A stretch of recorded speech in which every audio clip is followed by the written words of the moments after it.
Kapag magkasama ang magkaibigang Randy at Arvin, malamang may gagawing kalokohan ang dalawang bata. Nandito na tayo, malapit sa gate ng bahay ng matandang masungit. Teka. Sigurado ka bang wala dyan sa loob ng bakuran si Mang Gusting? Natching na ngatching? Oo, sigurado ako wala nga siya riyan. Saka, may naririnig ka bang umaatching? Di ba wala naman? Oo nga no, wala nga ako naririnig. Kaya nga simulan mo na, ang tagal mo eh. Bumuelo ka na, Arvin. Tiradurin mo na yung bunga ng mangga para makakuha na tayo. Kapag marami tayong makukuha, maipagbibili natin yun. Oo, ito na nga eh. Binabalaan ko na nga tong tirador ko eh. Asintahin mo maigi, Arvin ha. Oo, ito na. Titiradurin ko na. O ito, manood ka. 1, 2, 3. 10. Wow! Tol, ang angas mo. Tinamaan mo yung mangga. O ano, kukunin na ba natin? Papasok na ba tayo sa loob ng bakuran? Isang kumpul yung tinamaan ko. Teka lang. Ako rin. Kailangan may tamaan din ako. Saka, sabay tayo papasok sa loob ng bakuran para kunin yung mga manggang nahulog. Sige na. Inggitero ka talaga. Bilisan mo ha. Baka mamaya dumating na si Mang Gusting na palatsing eh. Oo, eto na nga eh. Titiradurin ko na nga eh. Hayun, tol! Sapul din! Ang galing ko! Ayos! Tinamaan mo rin. Sige, kunin na natin, dali. Dahil ang puno ng mangga ay nasa loob ng bakuran ni Mang Gusting, kaya kailangan nilang umakyat pa sa pader upang makapasok. Pinuntahan ng magkaibigang Arvin at Randy ang lugar na posible nilang daanan papasok sa loob ng compound upang kunin ang mga manggang tinirador nila. Magkasunod na umakyat sa pader ang dalawang bata. Malaya silang nakapasok sa loob. O di ba? Sabi ko sa iyo eh, wala si Mang Gusting dahil nga umalis siya. Oo nga, naniniwala na ako sa'yo. Kunin na natin yung mga mangga, bilisan natin. Naka! Wala pala tayong dalang lalagyan. Sa loob na lang ng t-shirt natin. Ipasok mo sa loob ng short mo yung t-shirt mo para hindi mahulog ang mangga kapag nilagay mo. Wow! Ang husay mo, Tol Arvin ah. Ang talino mo talaga. Naisip mo pa yun? Aba, syempre naman. Anong akala mo sa akin? Gunggong? Kapwa nagtakin ng kanilang suot na t-shirt ang dalawang bata. Sa kanila pinulot isa-isa ang mga prutas at ipinasok sa butas sa may leeg. Tuwang-tuwa ang magkaibigan. Akmang aalis na sila upang bumalik sa pader kung saan sila umakyat at dumaan nang may marinig silang ingay na nagpakaba sa kanila. Kahulyon ng asong tila nagagalit. Naku po, may asong kumakahol. Wala nga si Mang Gusting. Kaya lang, mukhang pinababantayan niya itong bahay niya sa kanyang alagang aso. Lagot tayo. Mula sa kung saan ay nakita ng dalawang bata ang kumakahol at tumatakbong aso na patungo sa kinaroroonan nila. Kaya ganoon na lang ang panlalaki ng mga mata ni na Randy at Arvin. Tol, anong gagawin natin? Tinatanong pa ba yan? Hindi na kailangan i-memorize yan. Tumakbo na tayo! Kumaripas na ang dalawa patungo sa pader kung saan sila dumaan kanina. Nag-uunahan sila sa pag-akyat. Una namang nakaakyat si Randy at nakasampa sa may bakod kaya hindi siya inabutan ng aso. Kaya lang, si Arvin na dahil sa sobrang kaba at nanginginig ang katawan ay hindi agad nakaakyat sa pader. Kaya inabutan ito ng asong alaga ni Mang Gusting. Agad sinakmal ang nakalawit na puwet ni Arvin. Pasalamat na lang at short lang nito ang nakagat ng aso. Agad namang nahila ni Randy ang braso ng kaibigan. Kaya natulungan niya itong makaakyat sa itaas ng pader. Tol, muntik na ako dun ah. Akala ko makakagat na yung puwet ko. Short mo lang ang nakagat. Ayan nga oh, nasira pa ang puwetan ng short mo. May butas na. Oo nga, hayaan mo na. Siniswerte pa rin ako. Buti, hindi nadamay sa kagat ng aso ang dalawang santol ko. Kung hindi, naku po, Lagot talaga ako. Kumakahol pa rin ang mga aso dahil nakikita pa rin ng mga ito ang dalawang bata na nasa itas ng pader. Subalit bukod sa mga asong tumatahol, ay nakita rin nila na naroon na rin si Manggusting at galit na galit. Hawak nito ang kanyang latigo na gagamitin sa dalawang pasaway na bata. Kaya napilitang tumalon si Randy at Arvin. Pareho pa silang napasubsob sa lupa nang bumagsak sila. Baliwala sa kanila yon. Ang mahalaga ay makatakbo sila papalayo habang sapu-sapu ng dalawa nilang kamay ang mga mangga na nasa loob ng kanilang suot na t-shirt. Habang tumatakbong papalayo ang dalawang bata, ay dinig na dinig nila ang sigaw ng lalaki. Galit na galit siya sa ginawa ng magkaibigan. Hoy! Mga walang hiya kayo! Bumalik kayo dito! Mga magdanakaw! Mga pesi bata! Mga walang magawa sa buhay! Magsibalik kayo rito para makita nyo ang hinahanap nyo! Ilalahin ko talaga sa katawan nyo ang latigo ko! Walang nagawa ang galit na si Manggusting. Tuloy-tuloy sa pagtakbo ang dalawang bata. Nakarating sila sa kasukalan at doon ay huminto na sa pagtakbo. Pagod na sila na halos kinakapos na ang kanilang paghinga. Grabe, muntik na tayo dun, tol ah. Oo nga eh, buti na lang, pareho tayong mabilis tumakbo, tol. Akala ko wala talaga siya ron. Pero ba't biglang sumulpot si Manggusting? Saan kaya dumaan yun? Baka nagpapahinga lang kanina nang pumasok tayo sa loob ng bakuran niya. Saka, baka ibang tao yung nakita mo na umalis at kamukha lang niya. Siguro nga. O sige, kumain na muna tayo ng hinog na mangga. Napagod at nagutom ako sa pagtakbo natin eh. Oo, tol, tama ka. Mabuti pa nga, kainin na muna natin ang mga to bago tayo umuwi. Ilantakan ng magkaibigan ang hinog na manggang naumit nila sa bakuran ni Manggusting.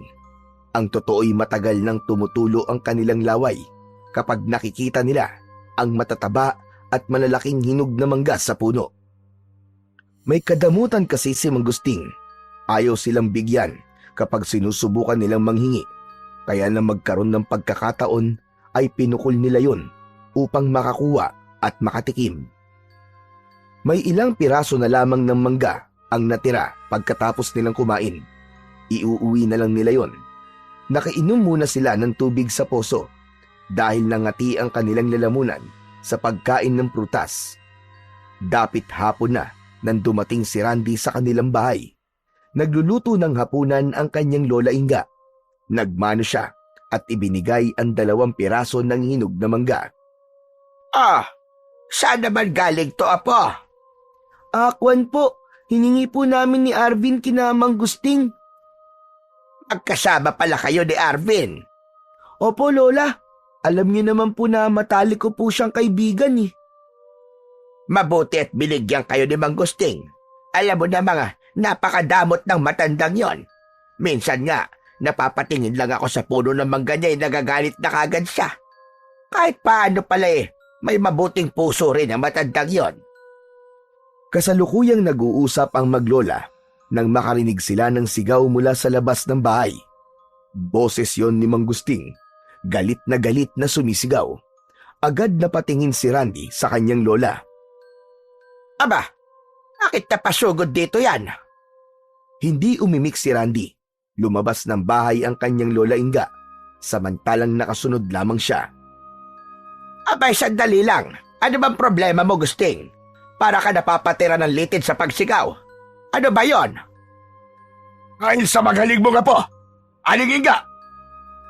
Ano bang ginawa ng magaling kong apo? Nagnakaw ng mangga, kasama ang kaibigan niya. Apo, totoo ba sinasabi ng matandang ito? Kwan po, Lola eh. O ayan, hindi agad makasagot. Kasi nga, nagnakaw sila ng mangga. Tinirador nila ang bunga pagkatapos pumasok sila sa loob ng bakuran ko nang walang pahinkulot. Gusting, pagpasensyahan mo na lang at mga bata pa ang mga yan. Gusto mong pagpasensyahan ko ginawa nilang pagdanakaw? Kulungan dapat sa mga batang yan, lalo na dyan sa apo mo. Siguro siya ang promotor ng pagdanakaw palibasa nasa lahi niya. Hoy, hoy, hoy! At isa pang hoy! Ano nasa lahi ang sinasabi mo, ha? Na magnanakaw kami? Yun ba ang ibig mo sabihin?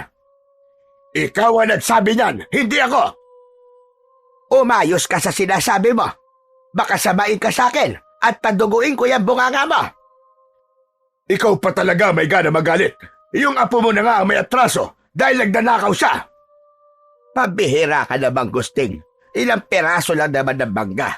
May pinagpuputok pa ng butsi mo. Akala mo na walang ka ng malaking kayamanan. Maliit man o malaki, pagnanakaw pa rin ang ginawa ng apo mo. Kaya ang dapat dyan, ipinakukulog. Di pakulog mo. Saka wag ka nang magbalinis, Gusting. Sana, nananalamin ka muna bago ka umastang naglilinis-linisan. Alam ko, ang likaw ng bituka mo. Kamkamero ka. Anong kamkamero sinasabi mo? Iyang lupang kinatatayuan ng bahay mo. Pati yung kinaroroonan ng puno ng mangga. Kinamkam mo lang yan sa kamag-anak mo. Kinakot mo. Tapos pinatituluhan mo para maging sayo, hindi ba? Magdahan-dahan ka sa mga pagbibintang mo, Aling Inga. Baka pati ikaw, ipakulong ko rin dahil sa pambibintang mo at paninirang puri. Hindi ako natatakot sa'yo. Kung gusto mo, samahan pa kita sa pulis. Ikaw na matanda ka. May araw ka rin. Buiset! Huwag ka na babalik dito kahit kailan. Huminto na si Mang Gusting at tumalikod dito. Alam kasi niya na hindi basta magpapaawat at magpapatalo si Lola Inga. Isa pa, kilalang kilala rin nila ang isa't isa, pati ang mga isyu sa kani-kanilang buhay. Nang makalayo na si Mang Gusting, ay hinila ni Lola Inga ang apo papasok sa bahay. Pagkapasok sa loob, ay pinagalitan nito si Randy. Nakita mo na ang ginawa mo. Pabihira ka. Sinugod tayo ni Gusting at galit na galit. Dahil yun sa kalokohan mong bata ka. Pasensya na po kayo, Lola Inga. Hindi na po mauulit. Talagang hindi na dapat maulit. Pati ako napapaaway nang dahil sa ginagawa mong katarantaduhan. Sorry na po talaga, Lola. Huwag na po kayo magalit sa akin. Hay nako. May magagawa pa ba ako? Kahit paulit-ulit pa kitang pagalitan, hindi na maibabalik ang nangyari na. Sinugod na tayo rito ni Gusting. Ayoko na mauulit pa yung ginawa niyo ni Arvin, ha? Nakakaintindihan ba tayo? Opo, Lola. Pero Lola, paano po yun? Sabi po ni Mang Gusting ipapupulis niya po ako, tapos ipakukulong po tayo. Ay naku, wag ka nagpapaliwala sa matandang si Raulong yon. Nananakot lang yon. Hindi niya yung kayang gawin. Dahil sa man, maraming kalokohang ginawa. Takot ding mahalukay ang mga kabalastugan niya. Dalawa na lamang na magkasama sa buhay, sina Lola Inga at ang apong si Randy. Balo na ang matandang babae, samantalang ang bata ay ulila na sa mga magulang. Ang tanging alam lang ng bata ay umalis ang kanyang ama at hindi na siya binalikan. Samantalang ang kanyang ina ay namatay ng dahil sa sakit. Nag-iisang anak ni Lola Inga ang ama ni Randy na si Berting, kaya masakit din sa kanya na hindi na ito nagbalik pa. Nasa edad na 4 na taon pa lang ang bata nang tuwirang si Lola Inga na ang mag-alaga kay Randy. Naging mahirap yun sa kanya, subalit dahil sa pagmamahal niya sa apo ay tiniis niya ang lahat. Hindi siya nagkulang ng paalala at pangaral sa apo habang lumalaki, sapagkat ang nais niya ay lumaki ito ng isang mabuting tao. Yun nga lang, sadya na talagang natural na sa isang bata ang pagiging pasaway at makulit. Minsan ay nakakalimot sa mga pinapangaral sa kanya, katulad na lang ng ginawa ni Randy, na nirador ng mangga ni Mang Gusting at kinuha ang bunga nang walang paalam. Nang muling magkita ang dalawang bata, ay nag-usap sila tungkol sa mga nangyari, lalo na ang pagsugod ni Mang Gusting. Talaga, Arvin? Nagpunta rin sa inyo si Mang Gusting na palahatsing? Oo, tol. Nagpunta talaga sa amin. Paano yun? E di, inaway din niya ang tatay at nanay mo. Hindi. Teka, bakit ganun? Nagpunta siya sa bahay namin. Inaway niya ang Lola Inga ko. Ano ka ba? Hindi niya kayang awayin ng itay at inay ko, no? Bakit nga? Siyempre, wala doon ang mga magulang ko na nagpunta siya eh. Kaya sinong aawayin niya? Tapos nagtago ko. Hindi ako lumabas ng bahay kahit naririnig ko yung pagtawag niya sa akin. Sayang. Alin ang sayang, Randy? Dapat pala ganun din ang ginawa namin ng lola ko. Di na lang sana namin pinansin. Di sana, hindi niya kami inaway. Hayaan na lang natin ang manggusting na yun. Siguro, ipinaglihi talaga yun sa sama ng loob. Kaya ganun ang ugali. Ganun ba yun kapag masungit ang isang tao? Ewan ko, hindi ko rin alam. Narinig ko lang sa mga matatanda yun eh. Tapos ginaya ko. Pero alam mo, Arvin, siguro may mahigpit na dahilan kung bakit masungit yung manggusting na yun. Baka iniwan ng dating girlfriend niya. Kaya ganun ang ugali. Ay nako, hayaan na nga natin siya kung masungit siya. Siguro, wag na rin tayong pumunta sa may bakuran nila. Baka kasi kapag nakita niya tayo kung anong gawin niya sa atin eh. Luma na at may kalakihan ang bahay ni Manggusting. Ang bintana ng bahay ay malalaki, subalit lagi itong nakasara. May disenyo pa ng kapis ang pansara ng mga bintana na katulad ng mga bahay nung unang panahon ng Kastila. Nag-iisa na sa buhay si Manggusting. May nagsasabi na hindi raw naman dati ganun ang ugali niya. Subalit bigla na lamang itong nagbago. Bukod sa puno ng mangga, ay may iba pang puno ng prutas na nakatanim sa paligid ng bakuran ng matandang lalaki. Ang mga bunga nun, ang isa sa kanyang pinagkakakitaan. Madalas ay madilim ang loob ng bahay ni Manggusting dahil hindi niya gaanong binubuksan ang mga ilaw, kundi sapat na sa kanya ang maliit na isang ilaw. Nung mga sandaling yon ay malapit na ring gumabi. Nagsisimula ng lumabas ang bilog na buwan. Nasa harap ng nakabukas na bintana ang lalaki. Nakaluhod at nakayuko ang kanyang ulo. Nasa harap niya ang magkasalikop na mga palad habang gumagalaw ang labi. Umuusal ng isang uri ng dasal ang lalaki. Unti-unting nagbago ang kabuang anyo nito. Nangulubot ang muka at nagkaroon ng matutulis na tenga. Ang mga kuko sa kamay at paa ay nagkaroon ng tulis na kagaya ng sa paniki. Kumapal ang balahibo sa buong katawan at matitigas yun. Humaba ang nguso na may matutulis na pangil. Umatungal ito na nakatingala. Tumutulo pa ang malagkit na laway. Isang mabangis na aswang ang kabuuan ng itsura ngayon ni Manggusting. Sa lahat ng ayaw ko ay ginugulo ang aking katahimikan at pinakikialaman ng mga pag-aari ko. Kaya ang sino mang makialam, matitikman ang aking galit. Mula sa pagkakaluhod ay tumayo na si Manggusting na nasa anyo ng isang nakakakilabot na aswang. Kurkur ang tawag doon. Lumundag palabas ng bintana ang halimaw at tumakbong papalayo patungo sa kadiliman. Samantala, mahimbing na natutulog ang maglolang Inga at Randy, kapwa na pabalikwas mula sa pagkakahiga dahil sa pagkagulat. Lola, ano po yun? Para nagkaroon na malakas na lindol. Oo nga, Lola Inga, pero parang saglit lang, tapos biglang nawala. Muli ay yumanig ang bahay. Napayakap si Randy sa kanyang lola. Nagulat siya sa malakas na pag-alog ng kanilang bahay, samantalang pinakikiramdaman ni Lola Inga ang mga nangyayari. Lindol nga ba yun, Lola? Hindi, Apo. Hindi yun lindol. May umuga sa bahay natin. Po? Inuga po ang bahay natin? Oo, malamang. Nilalang mula sa dilim. Isang malakas na halimaw. Isang uri ng aswang. Ibig sabihin, inaaswang po tayo, Lola? Oo, Apo. Dumito ka lang. O Lola, ba't po tumayo kayo? Lola Inga, saan po kayo pupunta? Titignan ko lang ang aswang. Lola, wag na po! Huwag kang mag-alala po. Walang masamang mangyayari sa akin. Diyan ka lang. Hintayin mo ako dyan.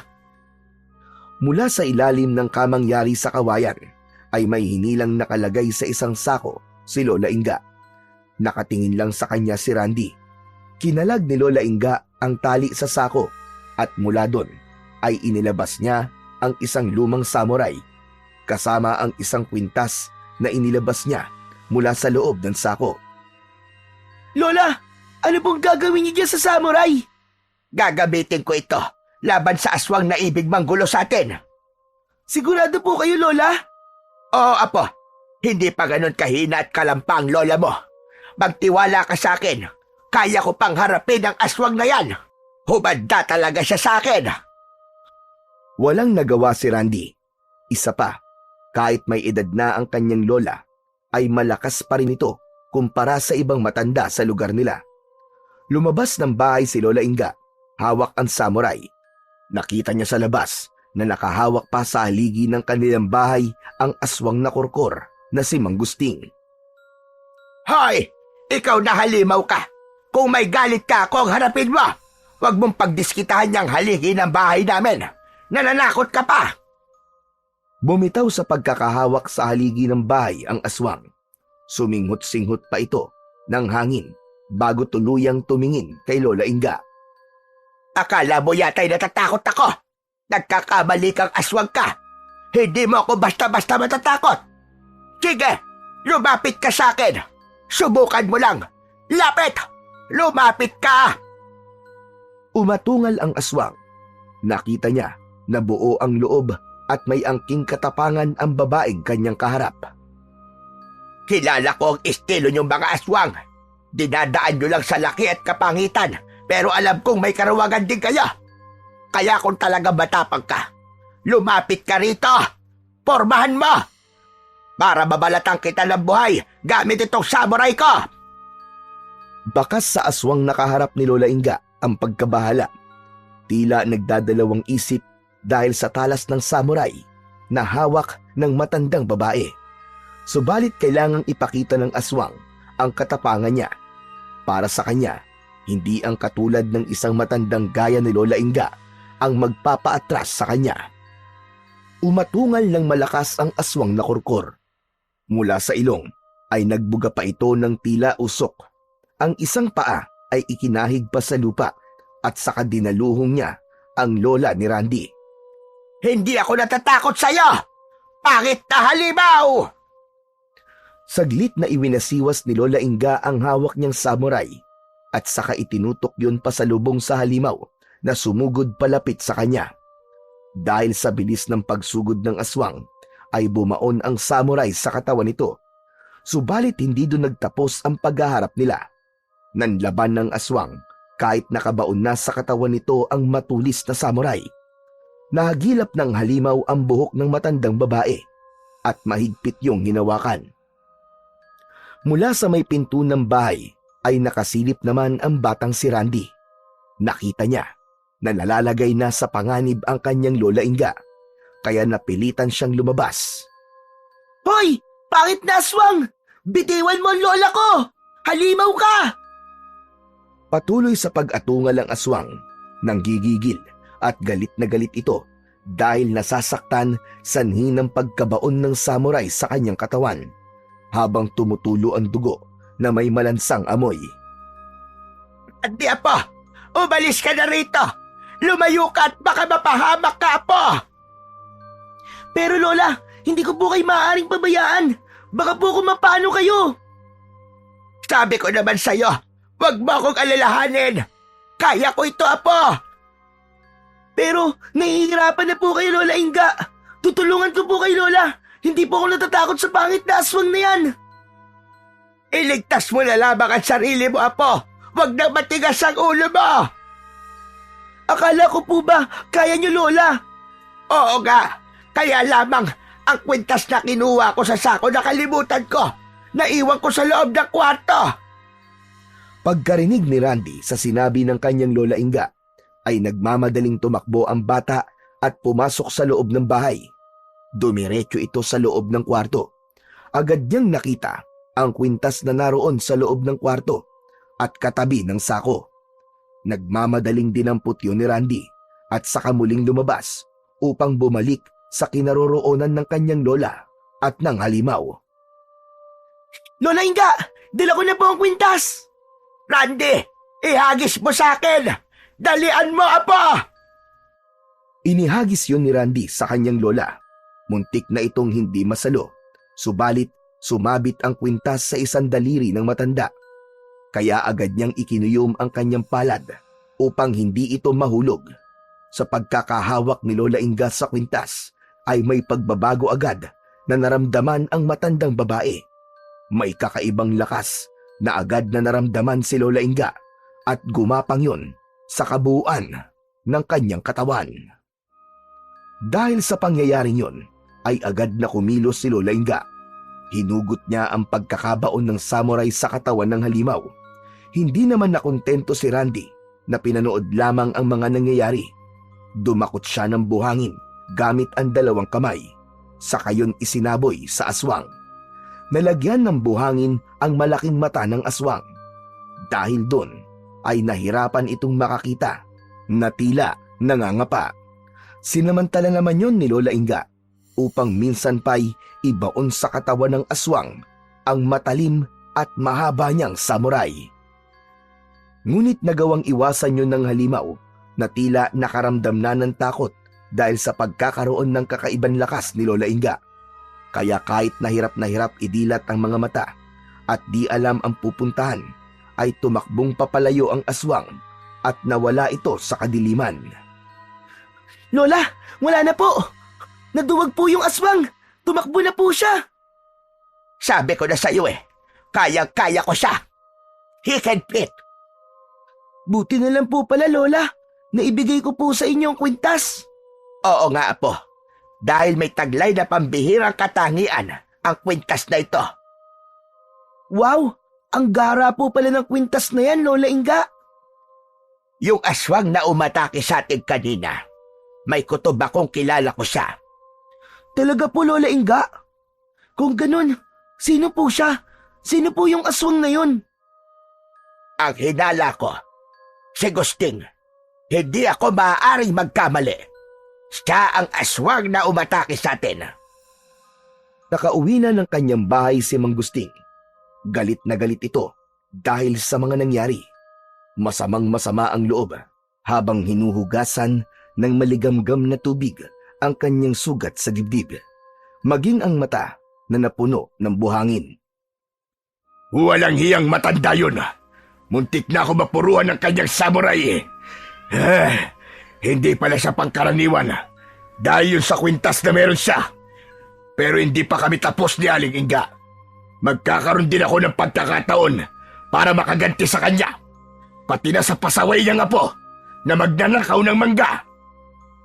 Samantala, nang magkita naman ang magkaibigang Arvin at Randy, ay ibinida ni Randy ang naging engkwentro nila ng kanyang Lola Inga sa aswang. May kasama pa yung aksyon habang ikinikwento yon ni Randy. Wow! Hanip! Ang galing niyo pala, Randy, no? Saka, napakatapang ng lola ko. Nako, dapat pala mag-iingat din kami. Baka sa susunod, sa bahay na namin siya umatake. Baka hindi na, Arvin. Sigurado ako madadalaan na yun dahil sa ginawa sa kanya ni Lola Inga. Saka, alam mo ba kung sino yung aswang? Ibig mo sabihin, nakilala ng lola mo? Oo, Arvin. At sabi niya, malamang daw si Mang Gusting yung aswang na yun. Anak ng, sabi ko niya nga abi. Bakit? Alam mo bang siya ang aswang? Naisip ko na rin kasi yun na may sikreto si Mang Gusting. Kaya mas gusto niya ay lagi siyang nag-iisa. Tapos yung bahay niya laging walang tao at ang dilim-dilim. Naku po, dapat talagang mag-ingat tayo sa kanya. Delikado siya. Siguro kaya umatake si Mang Gusting ay dahil sa pagnanakaw natin ng mangga. Hindi niya matanggap na nanakawan natin siya. Pwedeng ganun nga. O kaya, talaga natural na sa mga aswang yung maggasik ng lagim at tumanap ng magiging biktima. Hindi ba, Randy? Ipinaalam din ni Arvin sa kanyang lolo Teroy ang tungkol sa pag-atake ng aswang sa bahay ng kaibigan. Ya nga kabilin-bilinan ko sa iyo, Apo. Huwag kang magiging pasaway at matigas ang ulo. Mabuti na lamang at walang masamang nangyari kay Inga at Randy. Oo nga po, Lolo eh. Nakaligtas pa rin po sila sa pag-atake ng aswang. Salamat po sa Diyos. Kaya nga, doble ingat ang dapat nating gawin. Dahil ang masasamang nilalang ay nariyan lang at naglipa na sa kung saan. Tama po kayo, Lolo Teroy. Lalo na't narito sa baryo natin ang isa sa mga aswang. Oo, Apo. Matagal ko na rin pinagdududahan ng pagkatao ni Gusting. At tama nga pala ang aking kutob. Dapat po siya mawala rito sa baryo natin, Lolo Teroy. Mahirap siyang basta mapaalis dito. Lalo na't dito na tinubuan ng ugat si Gusting. At isa pa, wala rin tayong pinanghahawakang matibay na ebidensya tungkol sa pagiging aswang niya.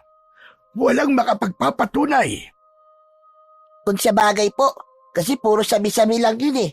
Wala namang nakakakita pa ng pagbabago niya bilang isang mapanganib na aswang.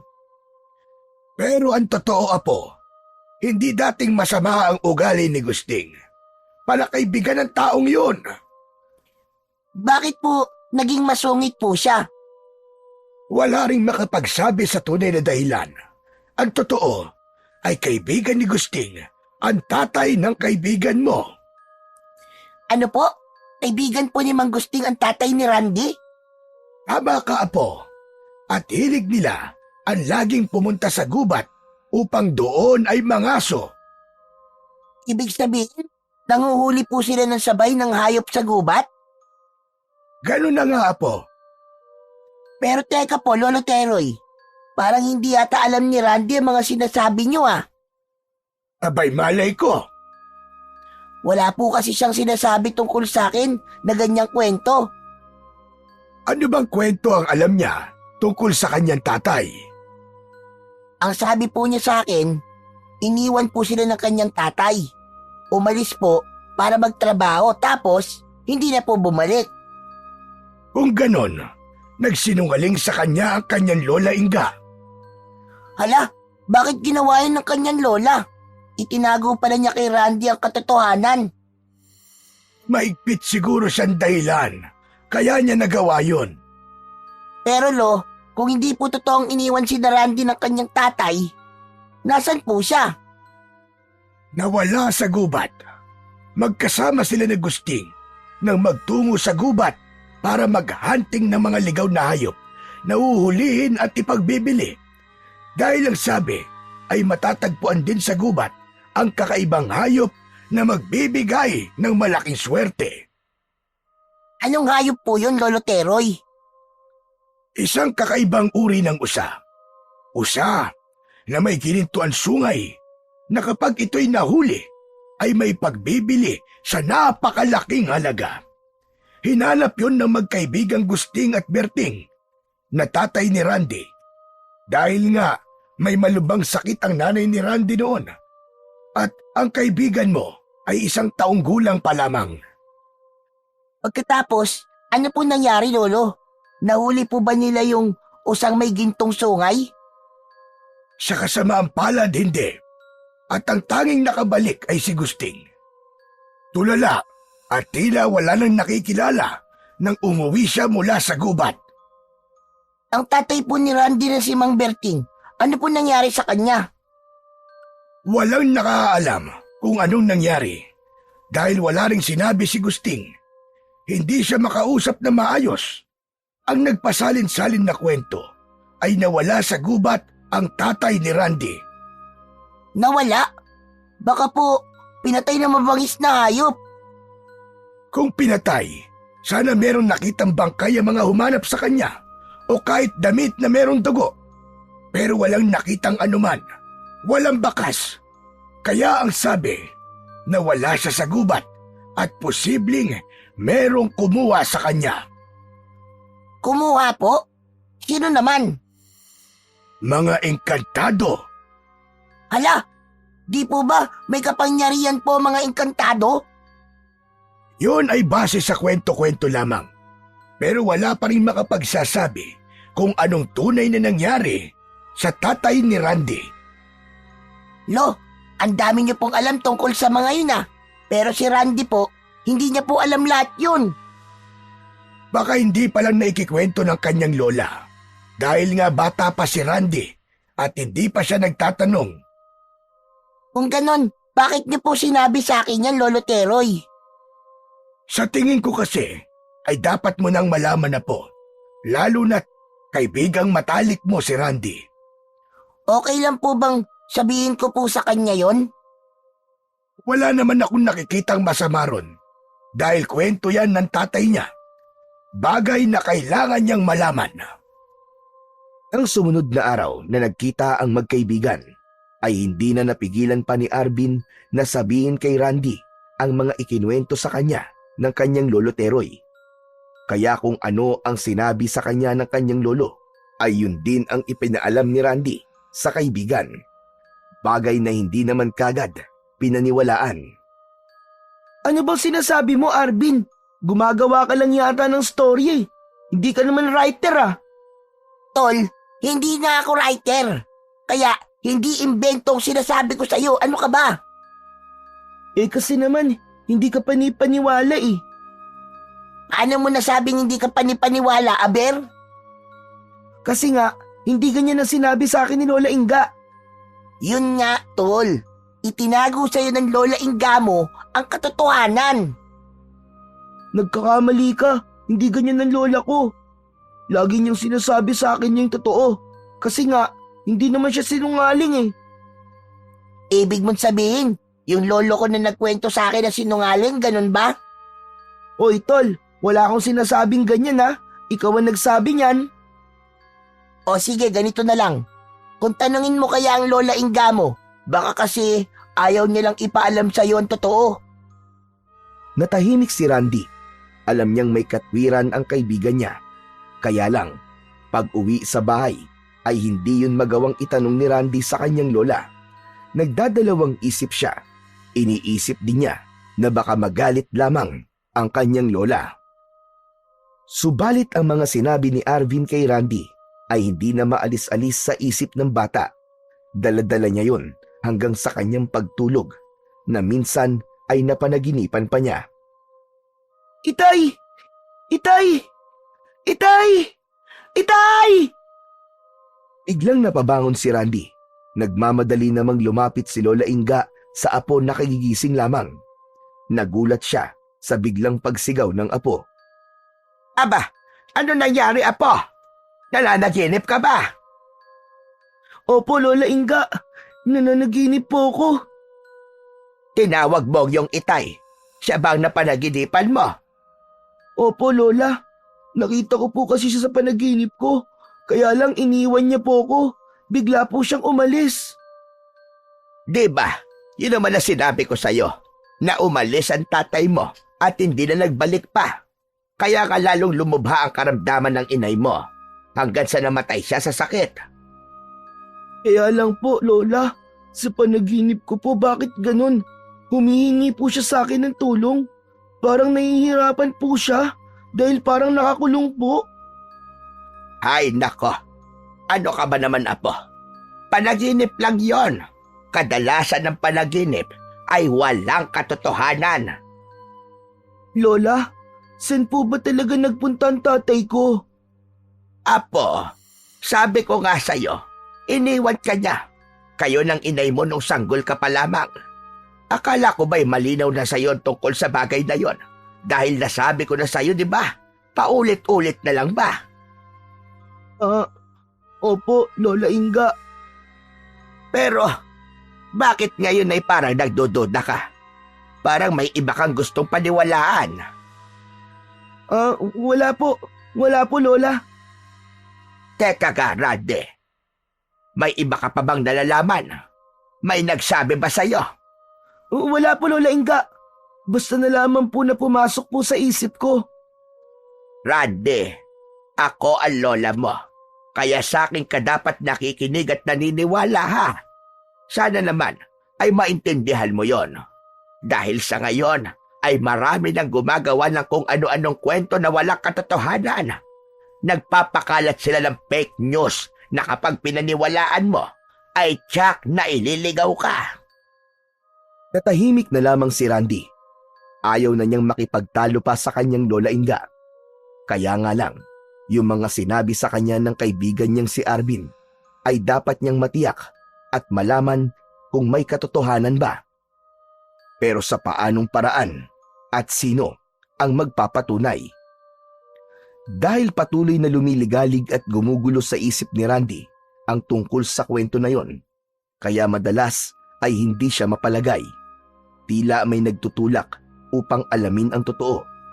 Kaya may nabuong pa siya ang bata, bagamat hinding-hindi yun maiibigan ng kanyang Lola Inga. Nang sumunod na araw ay may pinuntahan ang lola ni Randy.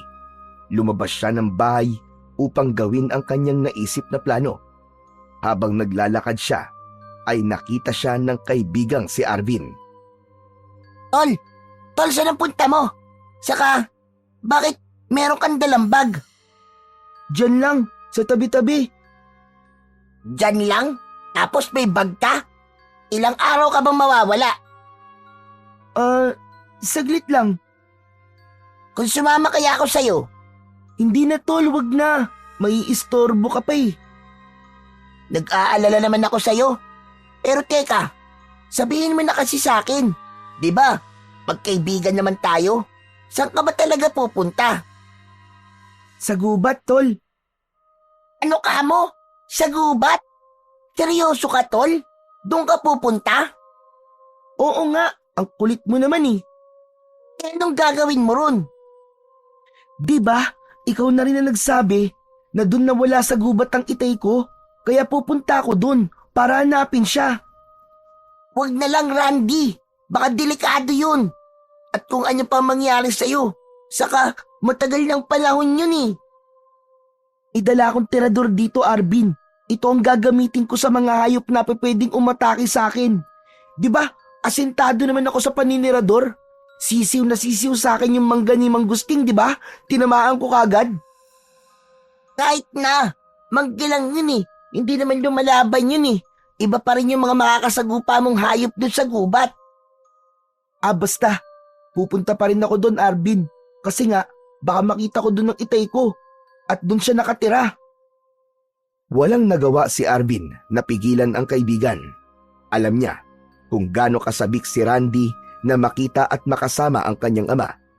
Wala namang kasing sinabi ang lola niya na patay na ang kanyang tatay, kung hindi lang ito nagbalik nang umalis.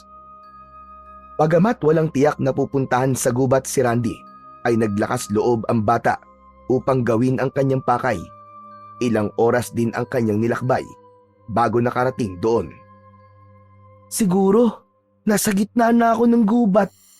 Mga huni na lang ng iba't ibang ibon ang naririnig ko eh. Saka, malamig na tong lugar dahil napakaraming puno ang narito.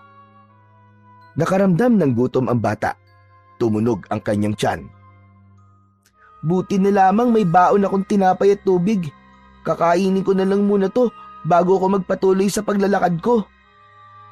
Nang makakain ay muling naglakad si Randy. Nakarinig siya ng ungol na tila mula sa kung anong hayop. Nagkubli ang bata at kitang-kita niya ang paghahabulan ng dalawang baboy ramo. Ang mga hayop na yun siguro ang hinuhuli ng itay ko kapag nagpupunta siya rito sa gubat. Sana may makita akong kubo dito. Ibig sabihin nun, merong nakatira. Kaya pwede ako magtanong. Samantala, nang makauwi si Lola Inga mula sa pinuntahan niya, ay hindi niya dinatnan si Randy sa kanilang bahay. Inisip na lang na matanda na siguro'y nakipaglaro lamang ang kanyang apo. Kaya lang, umabot na ang dilim at gumabi na, ay wala pa rin si Randy. Doon na nag-umpisang mabahala at mag-alala si Lola Inga. Lumabas na siya ng bahay at ipinagtanong ang apo. Kaya lamang, wala isa man ang nakaalam kung nasaan ang bata. Kaya pinuntahan na niya ang bahay ni na Arvin. Sa una ay nag-aatubili pa ang bata na sabihin kay Lola Inga ang ginawa ng kanyang kaibigan.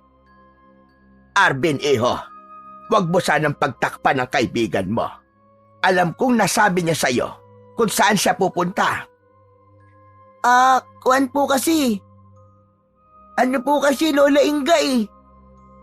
Nakikiusap ako sa'yo, Arvin. Saan nagpunta si Randy? Sobra na akong nag-aalala para sa kanya. Lola Inga, kasi po, nakasalubong ko po siya. Tapos nung tanungin ko po, ang sabi po niya, pupunta daw po siya sa gubat. Ano ka mo? Nagpunta siya sa gubat? Opo, yun po sabi niya sa akin nang makita ko po siya. Abay, anong gagawin niya roon? Diyos kong bata yon. Gabi na wala pa siya. Paano na doon ang apo ko? Sabi ko nga po sa kanya, wag na po siya tumuloy eh. Kaya lang po, mapilit po si Randy eh. Anong gagawin naman ng batang yon sa gubat? Pambihira ka naman, Randy. Hahanapin daw po niya ang tatay niya doon. Natahimik at natulala si Lola Inga sa sinabi ni Arvin, sapagkat hindi niya inaasahan ang ganung bagay dahil wala naman siyang sinasabing anuman tungkol sa gubat. Samantala, ipinagpaliban na ni Randy ang magpatuloy sa paglalakad sa pusod ng gubat. Nagpaikot-ikot na siya sa loob nun, kaya lamang wala siyang makita na anumang kubo. Inabot na siya roon ng gabi. Hindi niya na kayang bumaba pa ng gubat dahil madilim na. Puno ng kaba at takot ang dibdib ng bata, pero wala siyang magagawa kundi ang magpalipas ng gabi sa lugar na yon. Sa ilalim ng malaking puno, doon gumawa ng matutulugan si Randy. May dala siyang flashlight na ginamit niya upang makakilos siya sa madilim na gubat. Ginaya niya ang mga napapanood niya sa TV kung paano siya makakagawa ng pansamantala niyang matutulugan. Mga tuyong dahon ang kinuha niya upang maging latag. Magdamag na hindi nakatulog si Lola Inga dahil sa pag-aalala sa kanyang apo. Kinabukasan ay naghahanda siya para sundan ng apo sa gubat nang may kumatok sa pinto. Napakunot noon na lumapit ang matanda at binuksan ang pinto ng bahay. Si Randy yun, na basang-basa dahil sa ulan. Giniginaw at makikita sa muka ang matinding pagod. Hindi napigilan ng matandang babae ang makaramdam ng galit. Nang hibabaw ang inis niya sa apo, kaya hinatak niya yon papasok ng bahay. Randy, abay halika ka rito. Buisit kang bata ka. Napakatigas ng ulo mo. Umaalis ka na hindi man lang nagpapaalam. Sobra ka na. Sunod-sunod ang naging pagpalo ni Lola Inga kay Randy gamit ang kanyang tsinelas. Napapahiyaw ang bata sa sakit kapag dumadampi ang tsinelas sa kanyang puwetan at hita. Aray! Tama na po, Lola! Tama na po! Nasasaktan na po ako! Masakit na po, Lola! Talaga masasaktan ka dahil hindi ka marunong makinig. Matigas ang ulo mo. Sorry na po, Lola! Sorry na po! Patawad po! Lentek ka. Ano kung may masamang mangyari sa'yo sa gubat? Paano kung hindi ka na rin nakauwi? Sobra mo akong pinag-alala. Sorry na po, Lola! Sorry na po! Huminto na sa pamamalo si Lola Inga sa kanyang apo. Mabigat din sa loob niya nasaktan ng bata. Naghihirap ang kalooban niya kapag nakikitang umiiyak si Randy. Kaya lang, nang dahil sa galit at pag-aalala, ay hindi niya na napigilan pa ang kanyang sarili. Pero ang ipinagpapasalamat niya, nakauwi pa rin ng ligtas ang kanyang apo. Pagkatapos paluin at pagalitan ni Lola Inga ang apo, ay inasikaso niya rin naman ito upang makapaglinis ng katawan at makapagpalit ng damit. Hindi naman siya galit ng tuwiran sa apo, kundi ang ikinakasama lang ng loob niya ay ang ginawa nitong pagsuway sa kanya, ang pag-alis ng walang paalam. Dahil alam niyang gutom ang bata, kaya naghanda siya ng makakain. Ipinagluto niya ng paboritong beef noodles at pritong hotdog ang bata. Yun ang pinakamadaling lutuin, kaya yun ang kanyang inihanda. Tahimik namang kinain ni Randy ang inihanda ng kanyang lola. Pagod siya at gutom, kaya kailangan malamnan ang kanyang tiyan. Inayos din ng matanda ang tutulugan ng apo. Nasaktan man ni Lola Inga si Randy, subalit naroon pa rin sa puso ng matanda ang pag-aalala at pagmamahal sa bata. Magdamag na nag-isip at hindi nakatulog si Lola Inga. Nang gabi rin yun ay may nabuo siyang pasya. Kinabukasan, alam niya na nakapagpahinga na ang bata. Handa na siyang usisain ito tungkol sa ginawa. Kalmado na rin ang nararamdamang inis ng matanda sa kanyang apo, kaya alam niyang makakapag-usap sila ng maayos. Galit ka ba sa akin, Randy Apo? Hindi po, Lola. Alam ko pong mali naman po ang ginawa ko. Tama ka. At hindi mo dapat ginawa yon at hindi na dapat maulit. Opo. Pero Lola, gusto ko lang po kasi talagang malaman kung naroon nga ba sa gubat ang itay ko. Teka, sino ba kasi nagsabi sa'yo ng kalokohang yan? Lola Inga, hindi ko po pwedeng sabihin eh. Jack, magagalit po kayo sa kanya. Ano po ba talaga ang totoo? Malaki naman na po ako eh. Gusto ko pong malaman ng mga nangyari. Natahimik ang matandang babae. Naisip niya na lumalaki na at nagkakaisip na si Randy. Nagiging mapagtanong na ito. Kung anuman ang katotohanan, ay hindi niya na yon maitatago pa at maikukubli sa bata. Lola, gusto ko pong malaman mula sa inyo ang totoo. Saka, bakit po ba kayo nagalit sa pagpunta ko sa gubat? Dahil ayoko may masamang mangyari sa'yo, Apo. Hindi ko kayang may isa pang mahal ko sa buhay ang mawawala sa gubat at hindi na makakabalik pa. Ang itay ko po ba ang sinasabi nyo? Natigilan si Lola Inga. Ibinisto na siya ng kanyang bibig. Nadulas siya at nasabi ng hindi inaasahan ang lihim na itinatago niya. Tatay ko po ba ang sinasabi nyo, Lola? Gusto ko pong malaman ng totoo mula po sa inyo, Lola. Para hindi na po ako magtanong kung kanino. Wala nang magagawa pa si Lola Inga. Nadulas na siya at nasabi na niya ang dahilan ng kanyang pag-aalala at takot. Marahil, tamang panahon na rin yun upang ganap na niyang ipaalam kay Randy ang buong katotohanan. Oo, Apo. Ang itay mo nga ang tinutukoy ko. Nawala siya sa gubat dahil sa paghahanap sa usang may gintong sungay. Nais kasi niyang hulihin yon. Magkasama sila noon ni Gusting. Ipinagpatuloy ni Lola Inga ang pagkikwento kay Randy. Kaparehas na kaparehas yon ng mga kwento sa kanya ni Arvin na galing naman sa loloteroy ng kaibigan niya. Seryosong pinakinggan ni Randy ang bawat detalye ng mga sinasabi ng kanyang lola. Kung ganun po pala, may alam po si Mang Gusting tungkol sa itay ko. Ano nga ay ganon? Maaari nating malaman ang totoo kay Gusting. Kaya lamang, hindi na niya maalala ang lahat. Dahil nang magbalik si Gusting mula sa gubat, ay tulala siya. Para siyang mababaliw. At nang umayos ang kanyang kalagayan, ay wala na siyang maalala at maikwento. Bukod doon, ay naging masungit at magagalitin siya. Mas gusto niyang laging nag-iisa at umiiwas sa mga tao. Pero sabi niyo po, baka siya rin po ang aswang na umaatake sa atin, di ba? Oo, Randy, tama ka.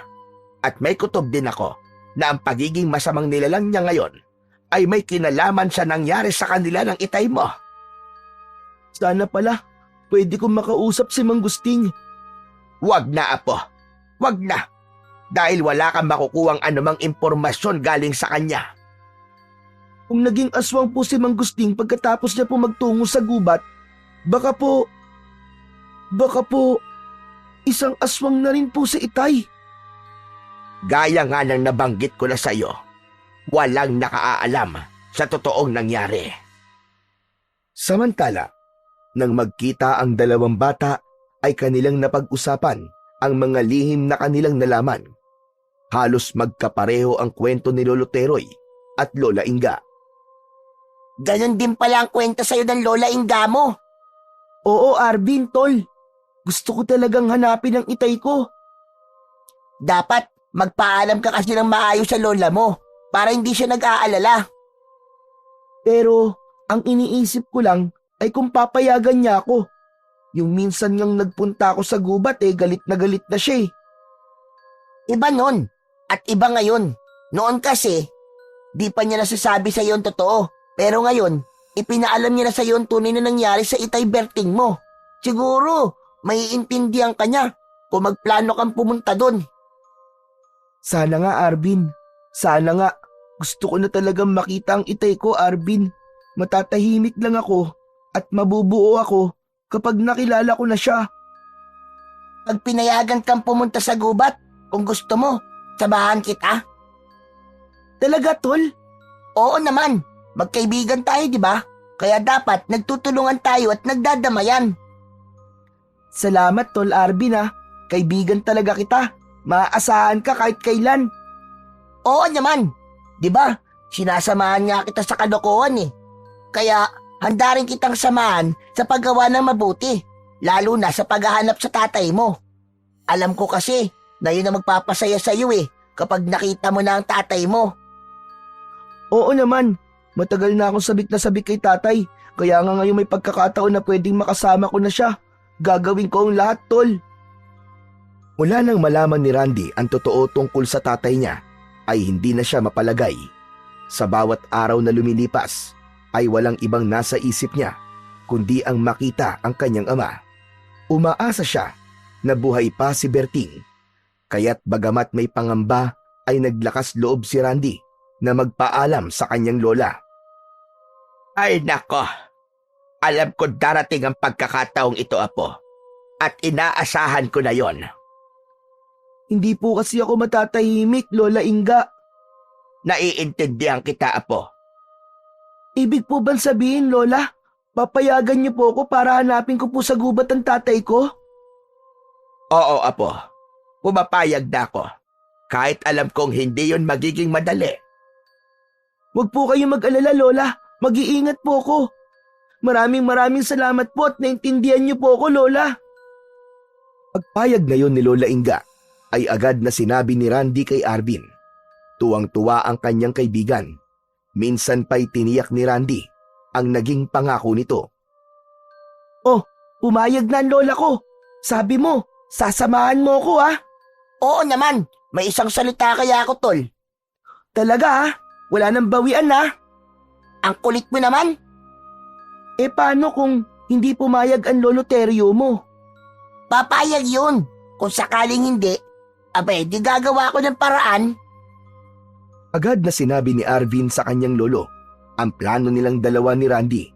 Yun nga lang, malaking hindi ang naging sagot ni Lolo Teryo.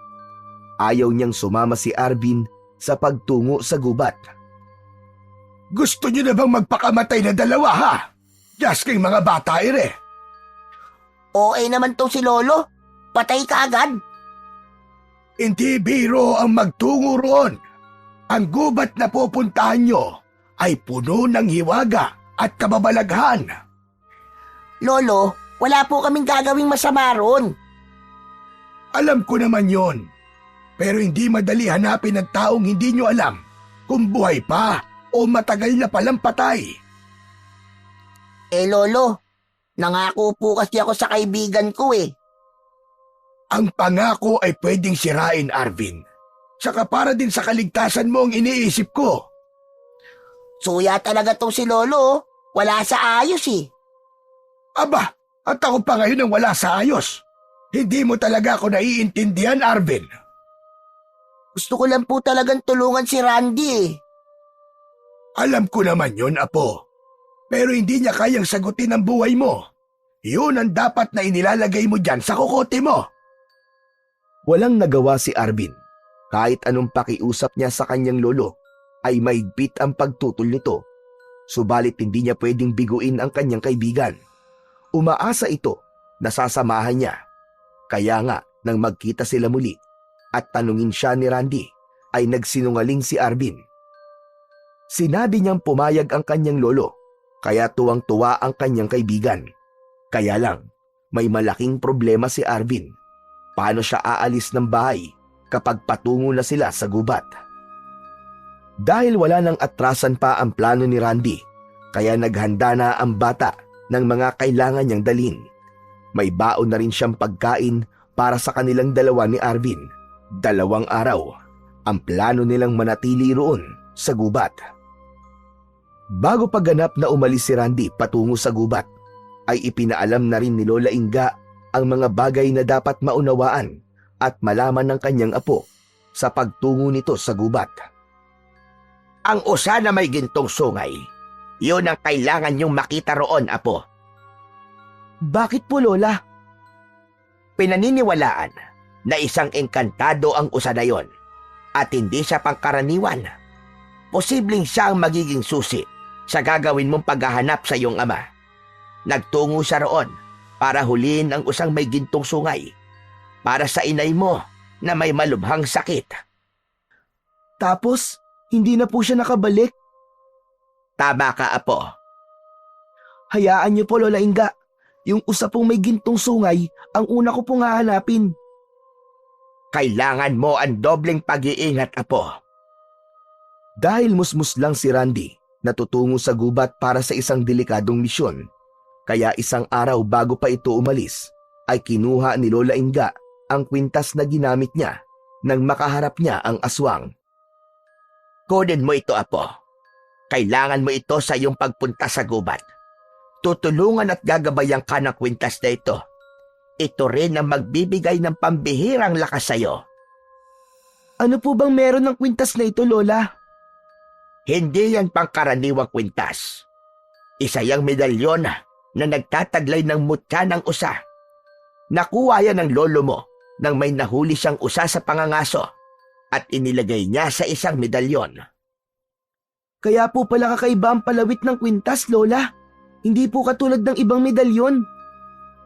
Sungay yan ng usa na may taglay na mutya. Kung dala lang sana ng itay mo ang medalyon nang magtungo siya sa gubat para mangaso at hanapin ng usang may gintong sungay, siguro ay nakabalik pa siya. Kaya lamang, nakalimutan itong dalhin ng tatay mo noon. Sa pagpunta ko po ngayon sa gubat na taglay ang medalyong ito, ibig po bang sabihin, mas ligtas po ako? Yun ang aking inaasahan, apo. Subalit kailangan mo pa rin mag-ingat at huwag makakalimot na tumawag sa nasa itaas para sa gabay at kaligtasan mo. Inabukasan ay naghanda na si Randy sa pagtungo sa gubat. Nasa loob na ng kanyang bag ang mga kailangan. Ang tirador na lagi niyang dala ay nasa kanyang bewang. Nakasabit naman sa kanyang leeg ang medalyon na may mutya ng usa na ibinigay ng kanyang Lola Inga. Dadaan siya sa burol kung saan madalas nilang puntahan ng kaibigang si Arvin. Usapan nila na doon magkikita. Nang malapit na si Randy sa may burol, ay agad niyang natanaw ang kaibigan na kumakaway sa kanya. Kaya patakbo siyang lumapit kay Arvin. Tol! Tol, kanina ka pa ba dito? Hindi naman. Nauna lang ako sa'yo ng konting minuto. Buti naman nakarating ka kagad. Sabi ko naman sa'yo, di ba? Gagawa't gagawa ako ng paraan. Kasi parang biglang nag-alangan si Lolo na payagan ako eh. Naku, magagalit yun kapag nalaman niyang sumama ka sa akin. Hayaan mo na siya. Magpapaliwanag na lang ako pagbalik natin. Tol, salamat talaga ah. Wala yun. Sabi ko naman sa'yo, di ba? Kaya kong tumupad sa akin pangako. Pagkasama ng naglakad ang magkaibigan, patungo sa kanilang pupuntahan, binabagtas na nila ang masukal na daan papasok sa kagubatan. Wala silang ideya kung ano ba ang naghihintay sa kanila sa loob ng gubat. Ang mahalaga sa dalawang bata ay gawin ang misyon sa lugar na kanilang pupuntahan. Samantala, dahil ilang oras nang hindi nakikita ni Lolo Terio ang apong si Arvin, kaya kinabahan na ito at nagkaroon ng pagdududa. Naisip kasi niya ang sinabi ng apo na sasamahan nito si Randy sa gubat para hanapin ang ama. Kaya nagtanong-tanong ito hanggang sa natiyak niya kung bakit nawawala ang kanyang apo. Subalit wala na siyang magagawa. Kasama na si Arvin sa misyon ni Randy. Ang tanging hiling na lamang ni Lolo Terio ay ang kaligtasan ng kanyang apo at ni Randy. Nakarating na sa pusod ng kagubatan ang dalawang bata. Malayo na ang kanilang kinaroroonan, subalit wala sa kanilang muka ang pagod. Saglit silang naupo nang makakita ng dalawang malalaking bato. Di ba sabi mo, nakarating ka na dito na mag-isa, Randy? Oo, pero hindi dito, kundi hanggang dun lang sa bukana. Ibig mong sabihin, mas malayo na itong narating natin? Oo naman, ang ganda nitong gubat, di ba? Oo nga, saka ang lamig pala dito. Dahil sa mga puno kaya malamig dito. Ang sabi mo, yung usang may gintong sungay ang kailangan nating makita, di ba? Yun ang sabi ng lola ko, kasi nga makatutulong daw yun sa atin. Saan na nga, makita na natin yung kagad. Nag-uusap ang dalawang bata nang biglang may bumagsak sa kanilang harapan. Kaya napaiktad ang dalawa at napatihaya pa sila sa kanilang pagkakaupo. Isang sibat yun na mula sa kung saan. Hala, muntik na tayo dun, Arvin ah! Oo nga eh, saan kaya galing yan? Mukhang may ibang tao na nandito sa gubat ah. Oo nga, tol. Baka kung anong gawin sa atin. Ihanda natin ang ating tirador. Baka kalaban yun. Oo, Arvin. Oras na may gawin siya sa atin. Tsak, mabubukulan siya. Tara na, umalis na muna tayo dito. Tumayo na ang dalawang bata upang ipagpatuloy ang paglalakad. Kaya lang, may narinig silang kaluskos. May ibang tao nga. Nandito na sila sa paligid natin. Anong gagawin natin, tol? Mula sa masukal na damo ay lumitaw ang isang lalaki na nakasuot ng bahag at may dalang pana. Sa kanya marahil galing ang sibat na nakita nila kanina. Sa tingin nila ay isa itong katutubo. Huwag kayong kikilos sa masama! Itinaas ng dalawang bata ang kanilang dalawang kamay. Sino kayo? Paano kayo nakarating sa lugar na to? Hindi po kami masamang tao. Kaibigan po kami. Mababait po kami, Manong. Kung ganun, anong kailangan nyo sa gubat na to, ha, mga paslit? Meron po kaming hinahanap eh.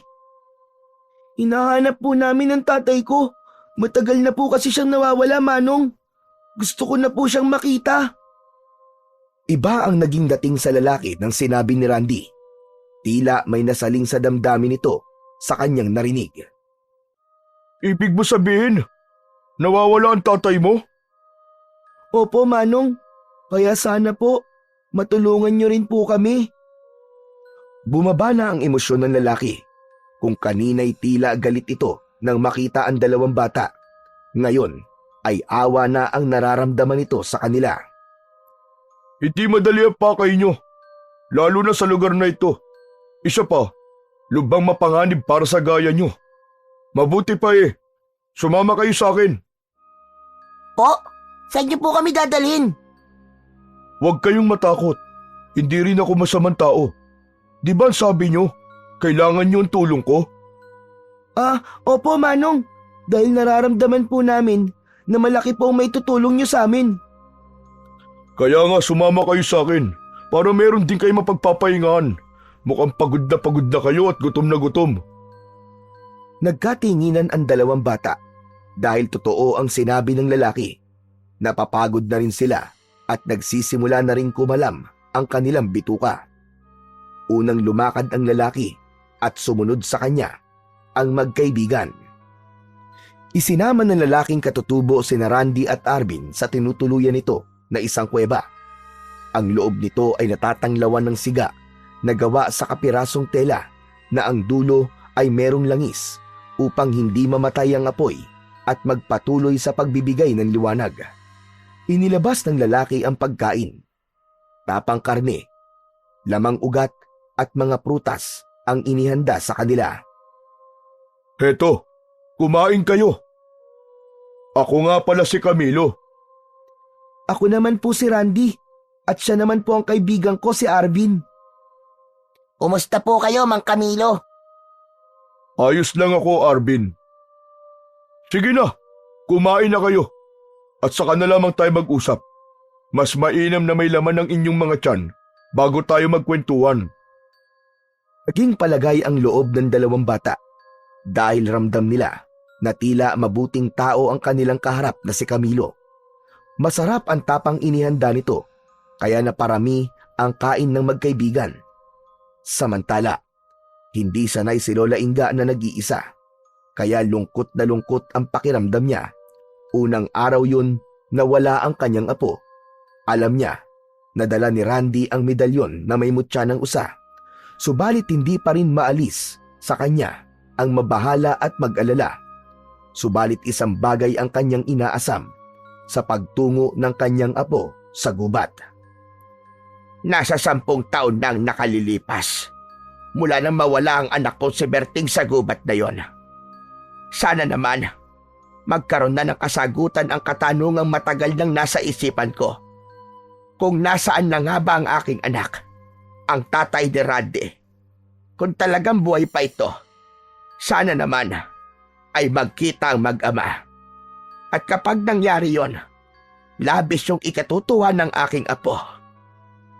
Balikan natin ang kagubatan na kinaroroonan ni Randy. Dahil naging palagay na ang loob ng dalawang bata kay Camilo, kaya naman nagawa na nilang sabihin ang iba pa nilang pakay sa gubat bukod sa paghahanap sa amang nawawala roon. Ang ibig niyong sabihin nais niyo ring makita ang usang may gintong sungay? Opo, Mang Camilo. Yun po ang sabi sa akin ng lola ko. Mapanganib ang bagay na yon, Randy. Maaari niyong ikapahamak. Ano po bang meron sa usang may gintong sungay, Mang Camilo? Marami ng mga ngaso ang nagtangka na hulihin yon. Lahat sila ay naging bigo. Kundi naman ay napapahamak sila. Nagkakaroon ng problema sa kanilang isipan ang sino mang magtangka na hulihin ito. Dahil po ba, engkantado po ang hayop na yon? Tama ka. Sinasabi na alaga ito ng isang makapangyarihang engkanto. Kaya kahit ako, hindi ko yun pinapangasang hulihin.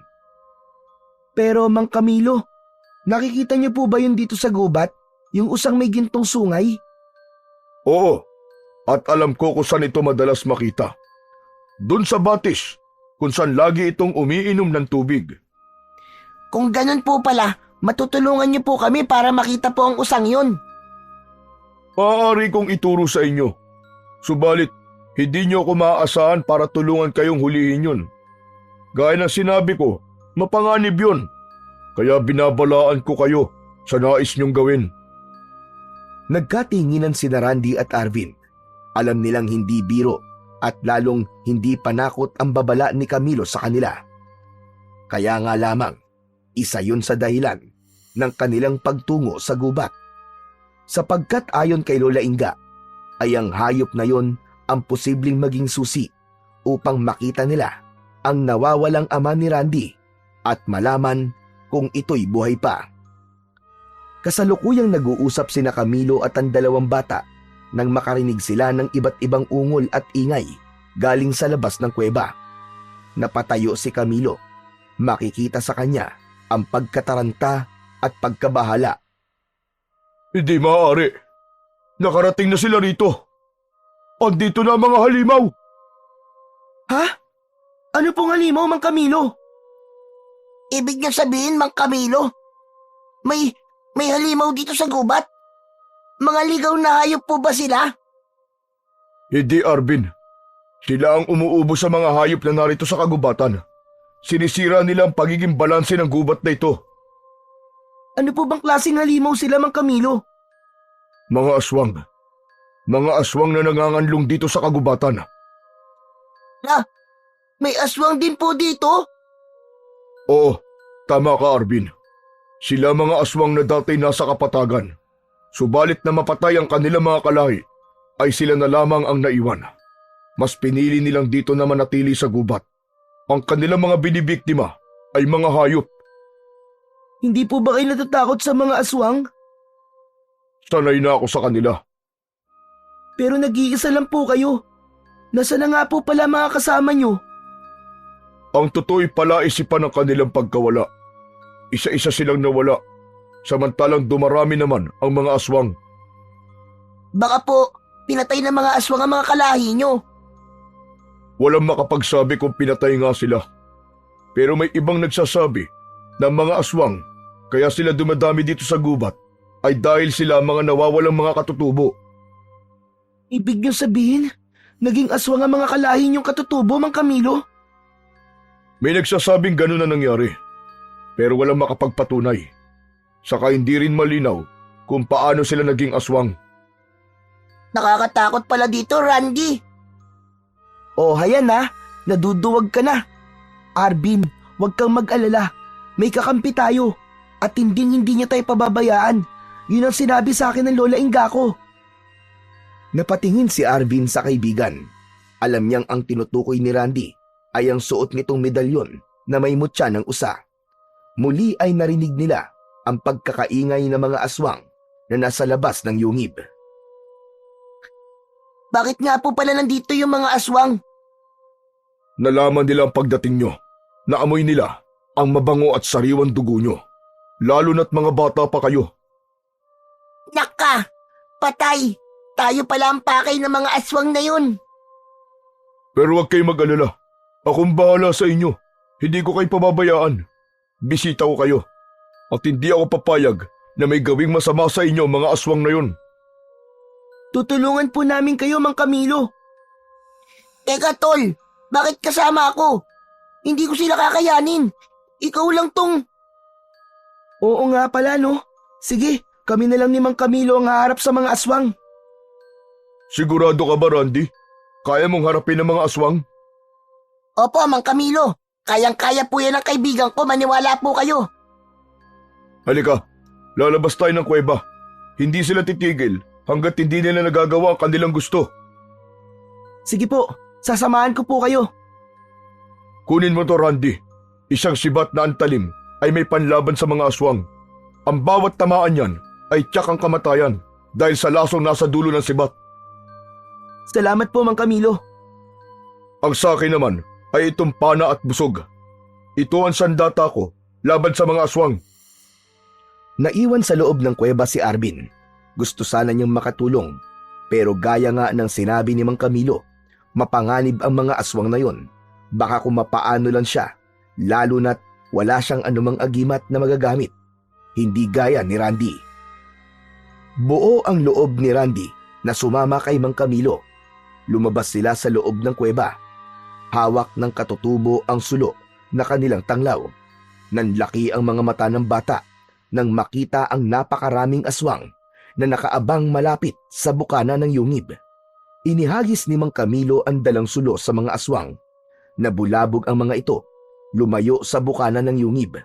Nagkanya-kanya ng iwas sa sulo na lumikha ng maliit na sunog nang mahulog yon sa damuhan. Ang pagkataranta ng mga aswang ay sinamantala naman ni Mang Camilo. Agad niyang pinakawalan ang sibat na nasa busog. Asintado ang taong katutubo. Sapul sa dibdib ang bawat aswang na tamaan. Sinugod naman ng ibang aswang si Randy dahil naglalaway sila nang maamoy ang sariwang dugo ng bata. Subalit hindi pumayag si Randy na maging biktima siya ng mga halimaw na yon. Hawak ang mahabang sibat ay isa-isa niyang pinatamaan sa iba't ibang bahagi ng katawan ng aswang na umatake sa kanya. Gaya ng sinabi ni Mang Camilo, ay agad na nahilo at bumubulagta ang bawat tamaan ng sibat. Mabisa nga ang lason na nasa dulo ng sibat na hawak ng bata. Nakita ng mga aswang ang pinsalang nilikha ni Mang Camilo at Randy sa kanilang grupo.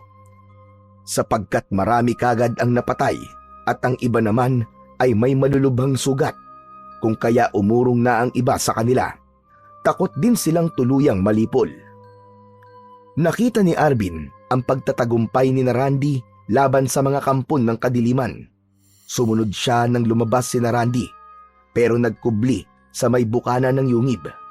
Kaya napanood niya ang sagupaang nangyari. Kitang-kita niya ang kahusayan ni Mang Camilo at Randy sa pakikipaglaban sa mga aswang.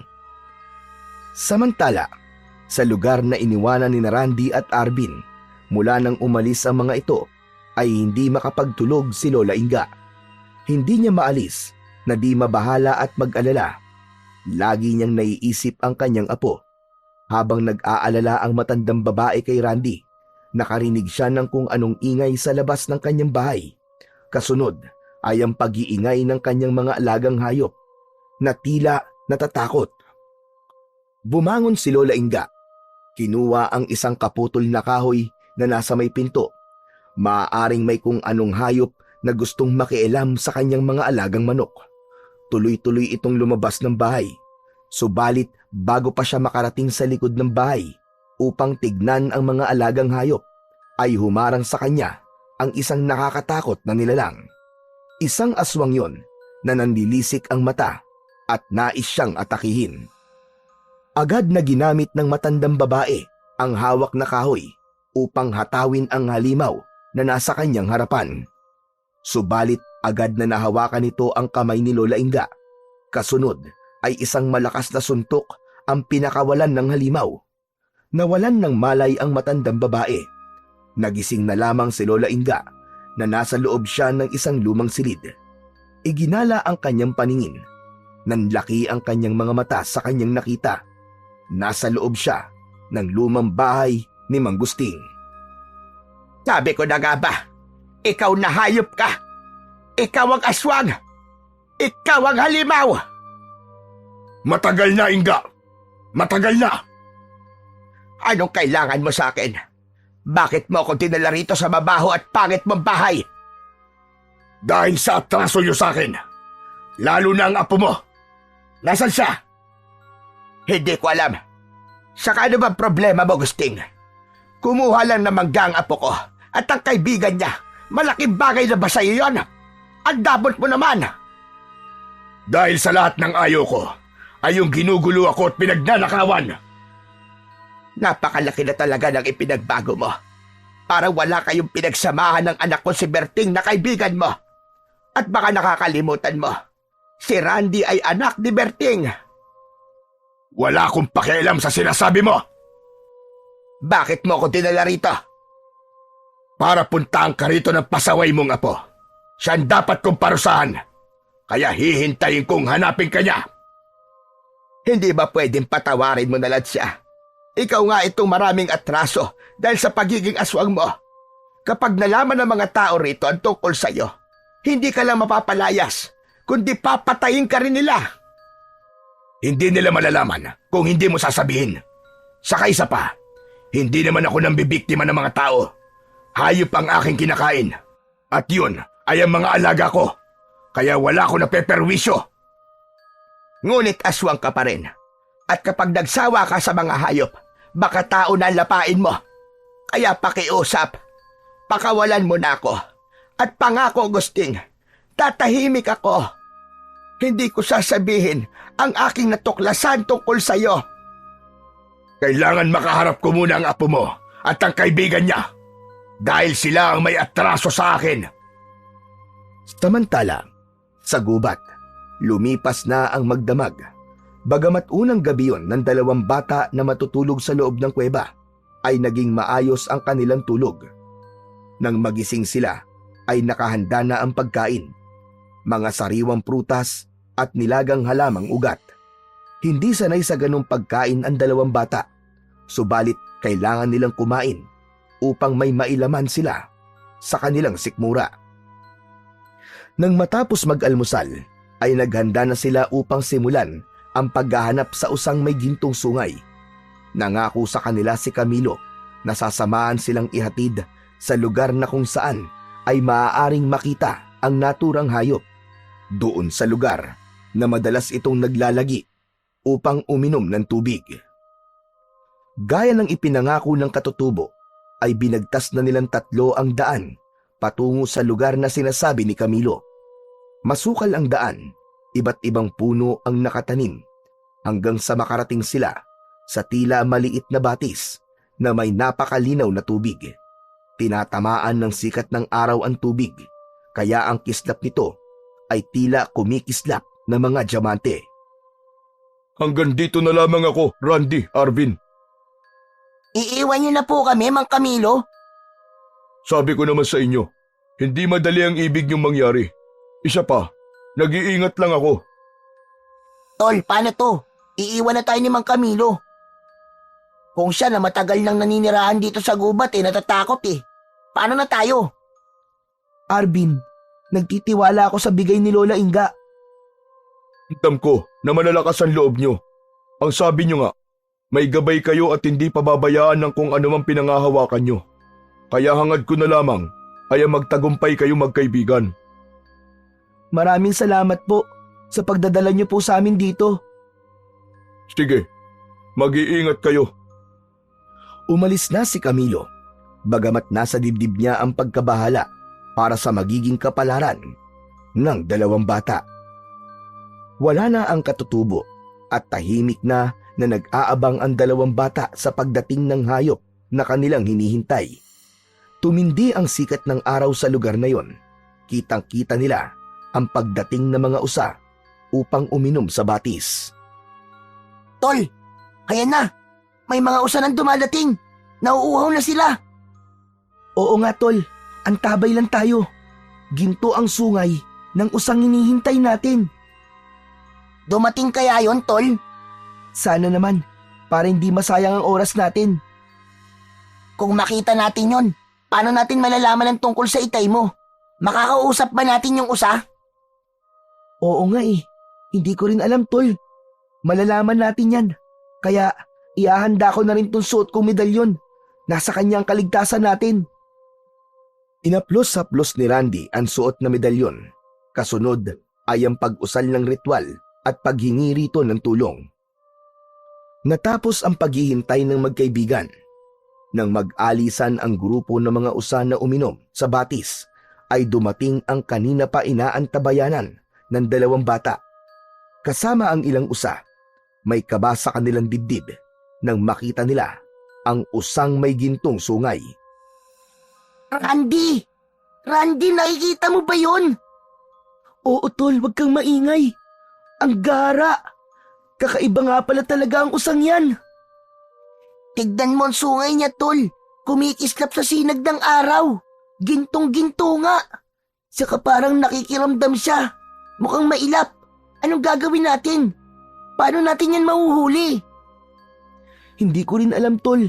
Pero sabi ko nga sa'yo, nagtitiwala ako sa medalyong suot ko. Kung tiradurin mo kaya, asintayin mo sa may binti. Baka sakali kung tamaan mo, hindi siya makakatakbo. Kung di ko tamaan tol, baka matakot at tumakbong palayo. Pero bala na. Inihanda ni Randy ang kanyang tirador at ang batong pambala. Bago niya yun inilagay sa tirador, ay ikinuskus niya sa kanyang suot na medalyon, sabay bulong. Pinuntirya ni Randy ang usa. Hinila ng husto ang tirador, saka binitiwan yun. Tinamaan ng usang may gintong sungay. Bumagsak ito na tila hirap makatayo.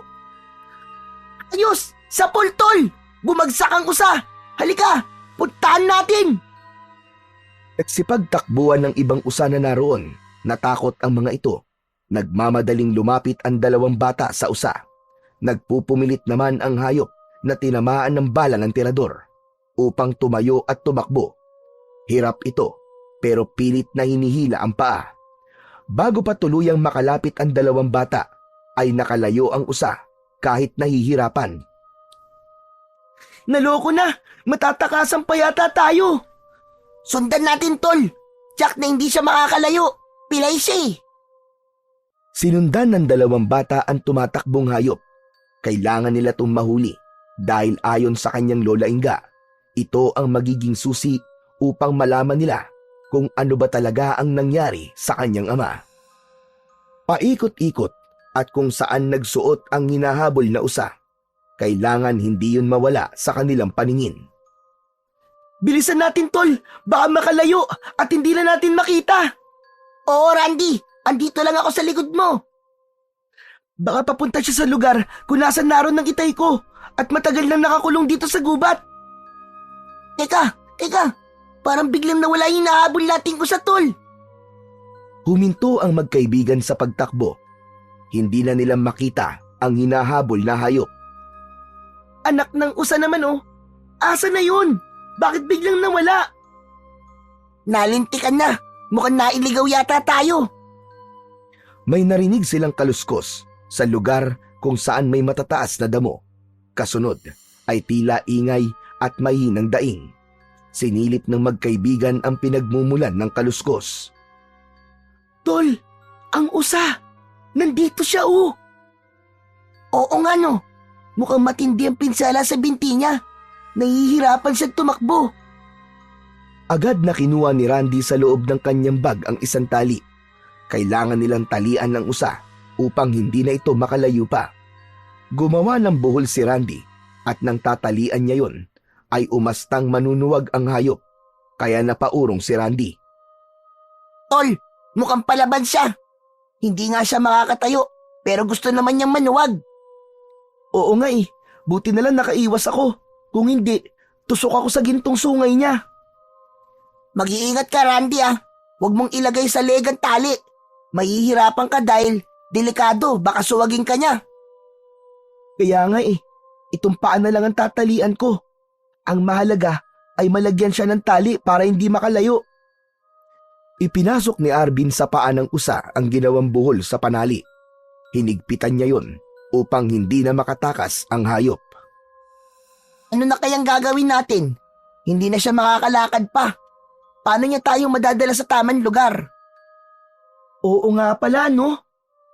Tol, ano kaya kung patayin na lang natin yan, tapos kunin natin ang kanyang sungay? Di ba ginto yan? Maibibenta natin yan ng mahal. Wag, tol. Hindi ko kayang patayin to. Naaawa ako. Ako nga rin Hindi ko kaya. Nasabi ko lang naman yun Pero marami ang gustong makahuli sa kanya dahil sa taglay niyang sungay.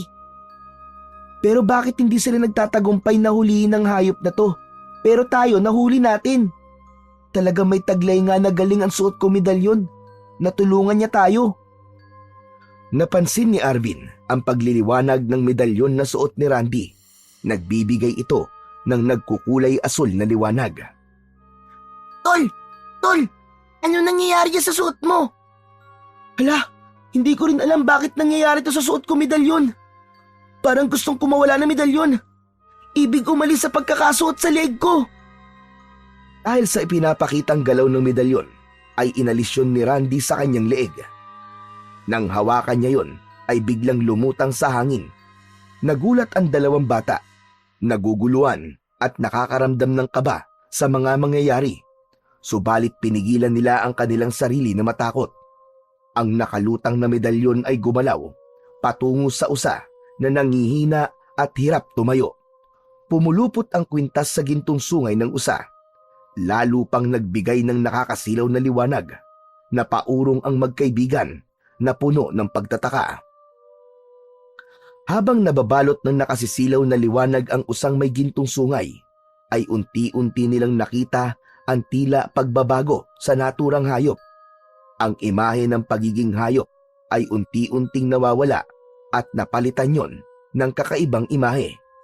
Katulad ng imahe ng isang tao, hanggang sa tuluyang mawala ang liwanag. Ang naiwan ay anyo ng isang tao, isang lalaki na walang saplot ang katawan at walang malay. Gulat na nagkatinginan ang dalawang bata sa pambihirang pangyayari na yon. Saglit pa ay nagkamalay ang naturang lalaki. Makikita sa muka ang pagkamanga. Nakatingin siya sa dalawang bata. Salamat. Maraming salamat sa inyo mga bata. Tinulungan niyo akong makatakas sa sumpa. Hindi ko alam kung paano niyo yun nagawa. Nakatitig ang dalawang bata sa lalaking nasa kanilang harapan. Hindi pa rin sila makapaniwala sa mga nangyari. Ang kaninang usa na may gintong sungay ay naging isang tao. Tol, sino kaya siya? Tao pala ang usang may gintong sungay. Hoy, tol! Ba't nakatulala ka riyan? Ngayon ka lang ba nakakita ng lalaking hubad? Arvin! Tol, ano nangyayari sa'yo? Bakit naiiyak ka yata? Siya ang hinahanap natin. Siya ang tatay ko. Ha? Sigurado ka, tol?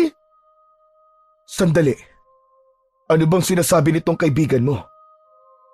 Ako ang tatay niya? Na po si Randy. Lola niya po si Lola Inga. Hindi agad nakapagsalita ang lalaki. Saglit itong natulala. Kasunod ay ang biglang pagtulo ng luha sa mga mata. Saka biglang niyakap si Randy. Gumanti na rin ng yakap ang bata. Randy! Randy, anak ko! Randy! Hindi ko inaasahan na magkikita pa tayo uli. Akala ko habang buhay na ako makukulong sa sumpa at hindi na makakabalik sa pagiging tao. Maigpit ang yakap ni Randy sa kanyang ama. Walang tigil sa pagtulo ang luha ng bata. Puno ng kasiyahan ang kanyang puso dahil nakita niya at nayakap ang ama na kay tagal niyang pinanabikang makita. Nakatingin lang si Arvin sa pangyayaring yon na nagsimula na ring mangilid ang luha sa mga mata. Dama niya ang kasiyahan ng kaibigan at yun ay kasiyahan na rin niya. Nang pumayapa na ang emosyon, kumuha ng isang t-shirt si Randy sa loob ng kanyang bag. Ibinigay yon sa kanyang ama. Dahil maliit ang t-shirt, hindi ito kasya sa tatay ni Randy, kaya't ginamit na lang yun upang takpan ang maselang parte ng katawan ni Berting. Dahil malaking katanungan sa dalawang bata ang tungkol sa pangyayaring kanilang nakita, kaya naitanong nito kay Berting kung paano siya naging usa na may gintong sungay. Ang sino mang makakahuli sa usa na may gintong sungay ay mapapasailalim sa sumpa.